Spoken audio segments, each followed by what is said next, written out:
Hello everybody, and today we're going to be looking at Dungeon Crawl Classics Sailors on the Starless Sea. Ooh, this is number 67, a level 0 adventure by Harley Stroh.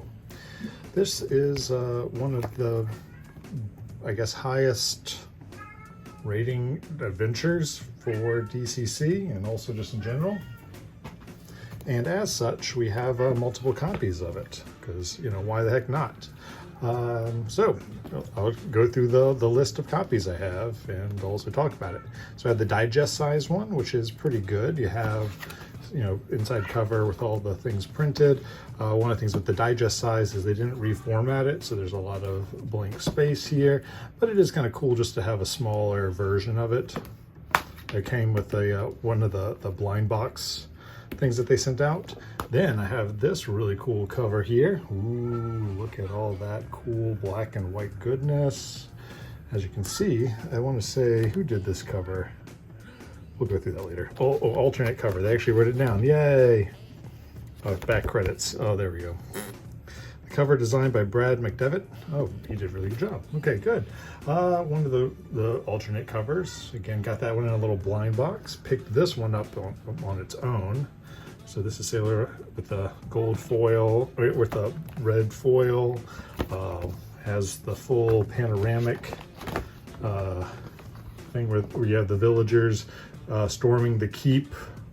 There's the Leviathan up there. You got the Chaos Beast there and his wicked brother with all the Beastmen. Oh, really cool. We'll go through this stuff in a little bit. But yeah, that's how this one goes. Really cool pictures and such.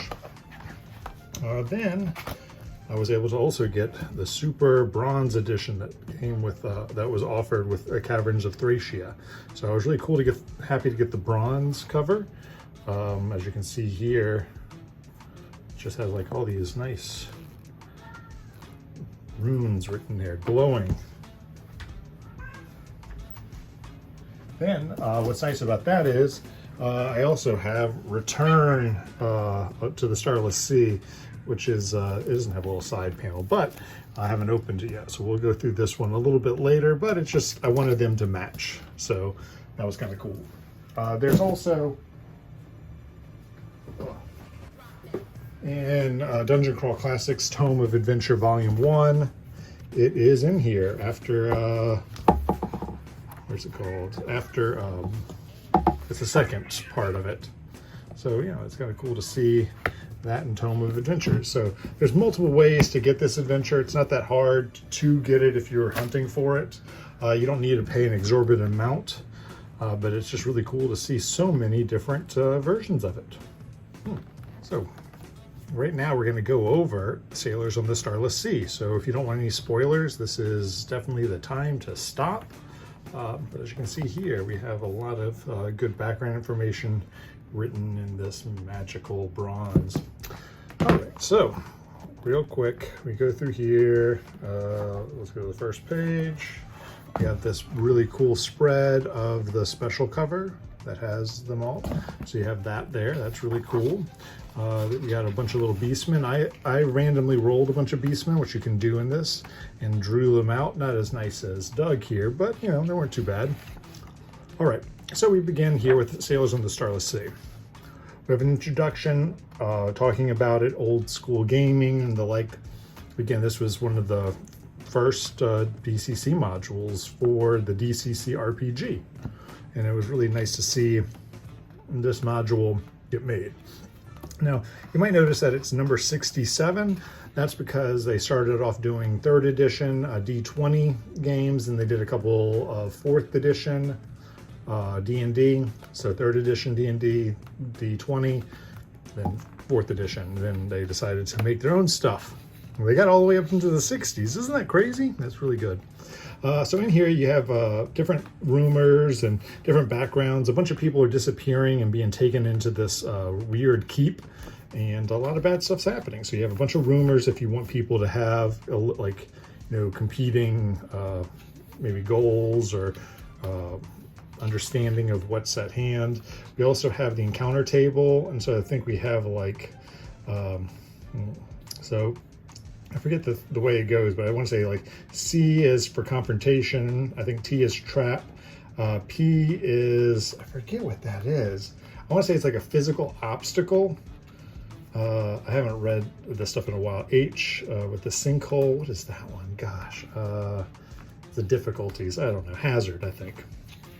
So there's, you know, they were really doing a good job with their transitioning to this edition, their new game, DCC, but they still had a couple of the old ways of explaining things. And it's also nice here because you could also just do people's experience totals based on this. So that was really, I like this. You don't see this in the newer modules. So you have the keep and you're coming upon it. Now, if you're looking at it, I like almost like putting the map out and maybe like with a piece of cardboard or something like that covering up the middle, because there's multiple ways in. You can see there's a broken path in here. You can try to go across this ravine. You can try to go through the portcullis, or climb up the walls. There's lots of different ways to get into this keep, and I thought it was really nice that they had all these options. From here, you're going to have different obstacles. These, I'm not going to spoil too much, but you have like an event that happens the moment you walk up. If I have incredibly new players, I might skip this one because it's just very deadly and unforgiving just right off the back. But for the most part, almost every time I've introduced this adventure, level 0 characters have died. So sometimes I let them, you know, I skip this one just to speed things up and also just get straight to the keep, the ruined keep. And it's pretty fun there. Almost every time I played, they've gone and found the hidden treasure if you try to walk around instead of going through the portcullis, because a lot of people, like, they just don't want to deal with beastmen. Speaking of beastmen, we have a huge random table here. So I've rolled all these up at random, and so, like, you know, you roll a d12 and then you roll a d6 with this one. Here you roll a d3, and, you know, there's different types of beastmen all about, and I think it really helped me get an idea of how these baddies are going to act and do things. Quickly, you get them all the way to the burnt out cathedral, and you go, there's the Well of Souls. I don't think I've had anyone try to go down into the Well of Souls, but I don't know, that can be really interesting. So so kind of wild there. They get attacked by the beastmen, and as you can see, poor Ratface Slipshot did not make it. It's very sad.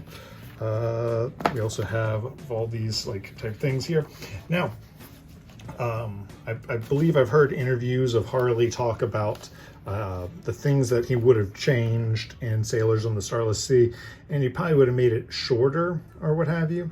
So I haven't done this, but I've heard some people at this point, once you get down into the Starless Sea area, you can level up your players to level 1, and the ones who are survived all that mess. And I think that's not a bad way of going about it, but it kind of makes the game feel like 2 sessions, or if you're having a really long sessions, it can be nice. So you go all here. We have you know, the Starless Sea itself, and you're trying to get to this strange ziggurat, deal with this crazy octopus. There's also some, where's it? Where's the handouts? Is that back here a little bit? It's got to be somewhere. Oh, come on, handouts. Oh, there they are. There's a bunch of boss reliefs that you can look at and get ideas about what's happening and what type of crazy stuff has happened in this room.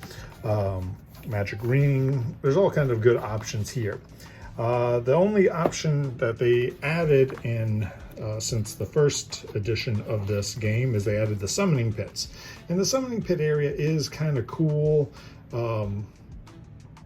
Yeah, it was just a really nice little adventure that you can throw in here. I've done that once, and it was really tough for a bunch of level 0s.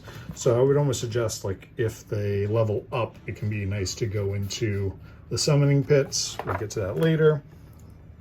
But as you can see here, there's all kinds of clues about what's about to happen and how to deal with the puzzle ahead. And you need to go stop the Chaos Lord Moloch Moldog? Okay, but from coming up.